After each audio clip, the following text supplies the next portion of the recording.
समस्तंकु नमस्कार। आजिर क्लास रे आपण मानंकु स्वागत। आज आमे एठी स्क्रीन उपरे गोटे पद्य देखि पारुछे। कोन एही पद्यटी? पुष्प पवि प्रभा प्रभ भ्रमो भावे भुवि भीम बाष्प भव भावे भव भावी भावी। एही पद्यटी प्रेम सुधानिधि काव्यरू उद्धृत। एही काव्य केउं अलंकार रहिछि ताकू आमे जानिबा पई आज पढ़िबा। एही पद्य श्रुत्यनुप्रास अलंकार रहिछि। ताहले श्रुत्यनुप्रास अलंकारर लक्षण कोन? केउं भलिया स्थल रे श्रुत्यनुप्रास अलंकार होइथाए ताकू जानिबा पई आज आमे आगकू बढ़िबा।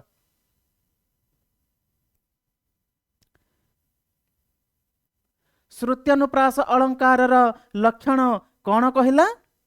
एबे आमे एठी देखिबा। जेउठी जेउ पद्यरे कोन होइथिबो तालव्य ओष्ठ्य मूर्धा ओ दंत्यादि वर्णमानंक उच्चारण स्थान रे एकत्र उच्चार्य हेतुक व्यंजन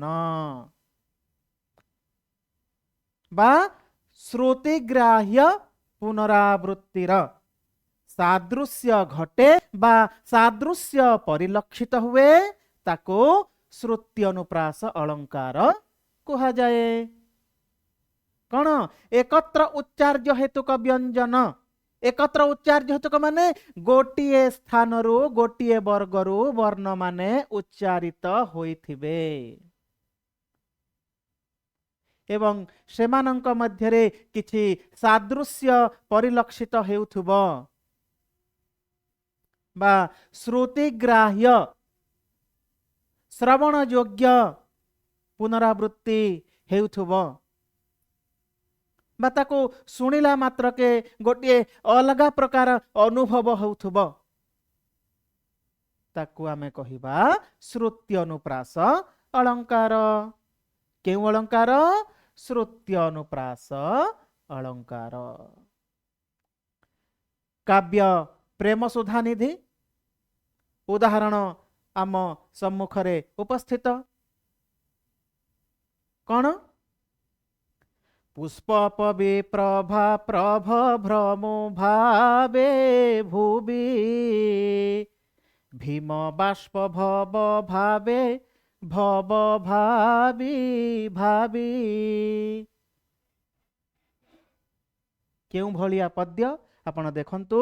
एठार कोन होइछि? केवल ओष्ठ्य वर्ण प भ एवं ब एही व्यंजन वर्ण मानंकर बारंबार बारंबार आवृत्ति होइछि।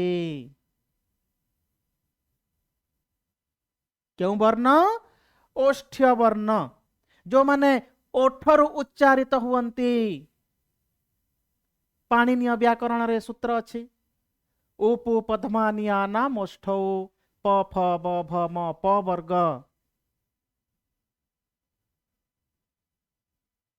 एही वर्ग रे जे वर्ण माने रहिछंती से माने ओष्ठरु उच्चारित हुवंती।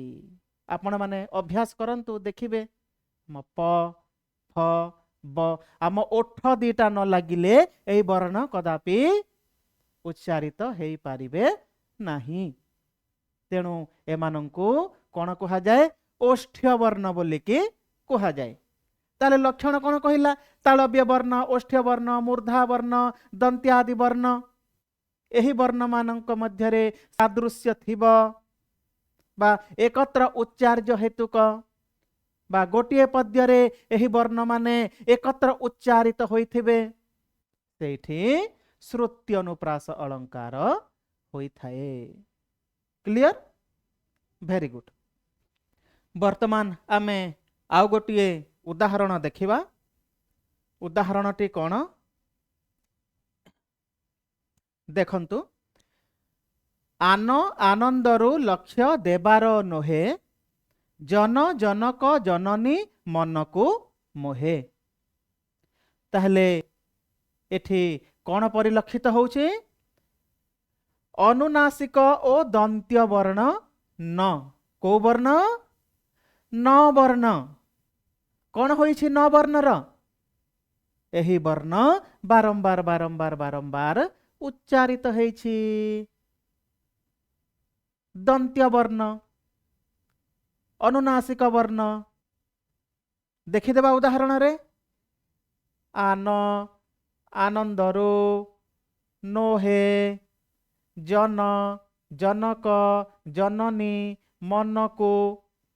ଏହି ସମସ୍ତ ପଦ୍ୟରେ, ଏହି ପଦ୍ୟମାନଙ୍କରେ ନ ବର୍ଣ୍ଣ ବାରମ୍ବାର ବାରମ୍ବାର ଆବୃତ୍ତି ହୋଇଛି। ତେଣୁ ଏଠାରେ କ'ଣ ହୋଇଛି? ଶ୍ରୁତି ଅନୁପ୍ରାସ ଅଳଙ୍କାର ହୋଇଛି। ଆପଣମାନଙ୍କ ପାଇଁ କିଛିଟା ପ୍ରଶ୍ନ ଅଛି, ଆଗକୁ ଯିବା। ଅଭ୍ୟାସ ପ୍ରଶ୍ନ। ସେଇ ଆନ, ଆନନ୍ଦରୁ ଲକ୍ଷ୍ୟ ଦେବାର ନୋହେ, ଜନ, ଜନକ, ଜନନୀ, ମନକୁ ମୋହେ। ଏଥିରେ କେଉଁ ଅଳଙ୍କାର ପ୍ରଯୁକ୍ତ? ଚାରିଟା ଅପସନ୍: ଛେକାନୁପ୍ରାସ, ଶ୍ରୁତି ଅନୁପ୍ରାସ, ବୃତ୍ତି ଅନୁପ୍ରାସ ଏବଂ ଲାଟାନୁପ୍ରାସ। ଉତ୍ତର କ'ଣ ଆସିବ? ବର୍ତ୍ତମାନ ଆମେ ପଢ଼ିଲେ ଶ୍ରୁତି ଅନୁପ୍ରାସ। ଏହିଭଳି ଆହୁରି ବହୁତ ଗୁଡ଼ାଏ ପ୍ରଶ୍ନ ଅଛି। ଆମେ ଆଗାମୀ ଅଧ୍ୟାୟରେ ଏହି ପ୍ରଶ୍ନଗୁଡ଼ିକୁ ବିଶ୍ଳେଷଣ କରିବା, ପ୍ରଶ୍ନଗୁଡ଼ିକୁ ଚର୍ଚ୍ଚା କରିବା। ଆମ ମନରେ ଶ୍ରୁତ୍ୟନୁପ୍ରାସ ସମ୍ବନ୍ଧିତ ଯାହା କିଛି ସନ୍ଦେହ ଥିବ, ଯାହା କିଛି ସମସ୍ୟା ଥିବ, ସେହି ସନ୍ଦେହ ଗୁଡ଼ିକର ନିବାରଣ କରିବା, ସମସ୍ୟା ଗୁଡ଼ିକର ସମାଧାନ ନେଇକି ଏହି ସଂସ୍କୃତ ସନ୍ନିଧାନମ୍ ୟୁଟ୍ୟୁବ୍ ପଟଳରେ ଉପସ୍ଥିତ ହେବା। ଆଜି ପାଇଁ କ୍ଲାସ୍ ଏଇଠି ଥାଉ। ଆମେ ପୁଣି ଦେଖା ହେବା ଆଗାମୀ ଅଧ୍ୟାୟରେ। ସମସ୍ତଙ୍କୁ ଧନ୍ୟବାଦ, ସମସ୍ତଙ୍କୁ ନମସ୍କାର।